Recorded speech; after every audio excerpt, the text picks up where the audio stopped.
The Aaron Rodgers experiment with the Jets is over. It's over. Dianna Russini just put out another article in The Athletic talking about the Jets, talking about what's going inside. Whoever they have on the inside knows a lot. And they are giving us some great information about what the team is thinking and what's going on inside that locker room. So I'm not going to put the article up to the side here just because it is behind a paywall. So I have some excerpts here that I want to show you that we posted on our X account. It appears increasingly likely that the four-time MVP could be placed on injured reserve or possibly benched over the next few weeks, signaling an end to his disastrous time with the Jets. Now, we know he's hurt. It's very likely that he'll be put on injured reserve. It's fine. It didn't work out. And we know that he doesn't want to play for the Jets unless there's continuity, unless Ulbrich and Joe Douglas are still here. Joe Douglas is already gone. There is no continuity. It's it's clean house. Woody is cleaning house. It's in the article. It says that Woody really soured on him or on Rodgers after the Broncos loss. He could see that he was hobbled. He could see that it wasn't going to work out. And it's not just all Rodgers' fault. Yes, he's old. Yes, he's having difficulty processing the field, but it is Nathaniel Hackett also. It is Todd Downing. It is receivers not getting open. It is Devontae Adams hoping he would come here and fix everything. It's a whole host of things. And, you know, with the whole Mike Williams situation, you know that the locker room is kind of souring on Rodgers also. So this is not totally unexpected. Here's another excerpt. At this point, after conversations with sources with the team and around the league, my understanding is that Rodgers still wants to play in 2025, just not for the New York Jets.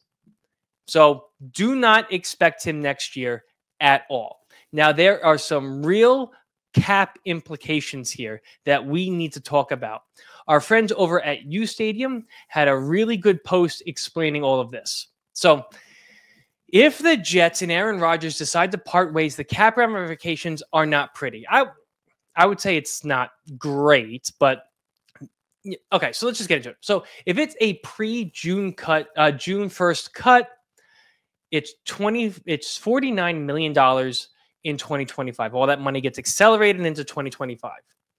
If it's a post-June 1st cut, you have $14 million in 2025, $35 million in 2026. But if he's on the roster in 2026, that $35 million triggers. And you owe that to him. And it counts against your cap. You can spread it out all the way out to 2028 if you need to. But there is no way on God's green earth that Woody Johnson is going to be paying or be held in cap hell all the way out till 2028. There's no reason to have any money tied up with Aaron Rodgers past 2025, in my opinion. If he's not going to play here, you know he's not going to play here. You know he wants that continuity, and it's not going to be there. Then you get rid of him pre-June 1st. You rip the Band-Aid off. You pack all that $49 million into the 1 year. That is the only way to go about this, because you have 4 guys from the 2022 draft that are going to be looking for contracts. I don't know if you're going to be able to keep all of them, but 3 of them, Sauce, Garrett, and JJ, you have 5th-year options that you could trigger for the 2026 season. But you know Garrett is going to be looking for money early. We don't know about JJ. And Sauce, I don't really think he has anything to stand on. Brees, there is no 5th-year option. You're going to have to extend him one way or another. And you're not going to be able to keep these core guys. Yes, everyone's having a down year, but I think there's a lot that goes into that. I still believe in these guys. They're still the defensive rookie of the year. They're still the offensive rookie of the year. But if you want to keep these guys and you want to pay them, you want them to be Jets for life, you cannot have any money tied up with Aaron Rodgers past 2025, in my opinion. Cut him or release him before June 1st.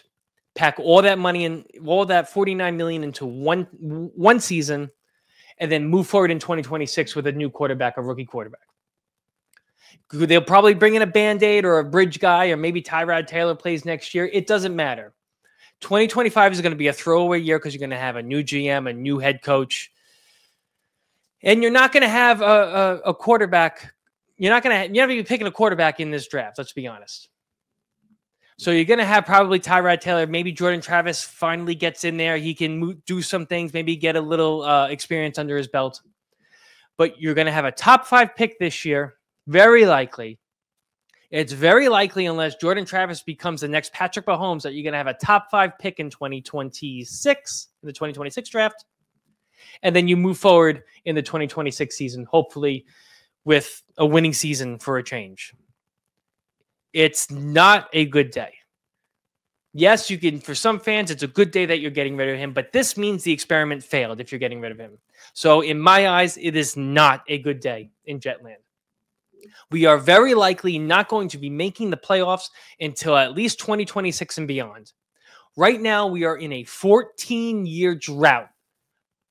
A 14-year playoff drought. That is the worst in all of North American sports. And it's very likely going to be 16 because you're not going to make the playoffs in 2025, and you're likely not going to make, you could sneak in 2026 if you do everything right. But you have to get the right GM, and you have to make the right picks, and you have to get out from under this Aaron Rodgers contract. Let me know what you guys think. Again, it's not a good day in Jetland because this means it failed. This means we're starting over again. And the way the contract is structured, you have to get out of it. Aaron's chance with the Jets was last year when he blew his Achilles out. That was the window. He always said he wanted to play at least 2 years. Well, guess what? Your first year, you got hurt. So it is what it is. Get out from the contract, get a new GM, get a new head coach, get a new quarterback, start fresh.